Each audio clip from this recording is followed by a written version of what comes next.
પણ કેળવણીની માહિતી સ્વીકારતા કહ્યું છે. આપણા શાસ્ત્રોએ કેળવણીની માહિતી સ્વીકારતા કહ્યું છે. વિદ્યા વિના પશુ વિદ્યા શિક્ષણ જરૂરી છે. આપણા જીવનમાં શિક્ષણ હોવું ખૂબ જ જરૂરી છે.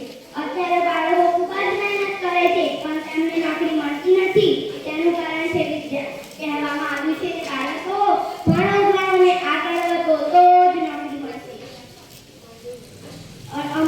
અમુક બાળકો એમ કહે છે પ્રાઇવેટ સ્કૂલ અને સરકારી સ્કૂલમાં ઘણો જ ભેદભાવ હોય છે. બંને સ્કૂલ સરખી જ છે પણ એવું નથી હોતું. પ્રાઇવેટ સ્કૂલમાં ભણવા માટે ફી ભરવી પડે છે પણ સરકારી સ્કૂલમાં ભણવા માટે ફી ભરવી પડતી નથી. પ્રાઇવેટ સ્કૂલમાં જમવા માટે ભોજન મળતું નથી પણ સરકારી સ્કૂલમાં આપણે ફી નથી ભરતા તો પણ જમવા માટે મધ્યાહન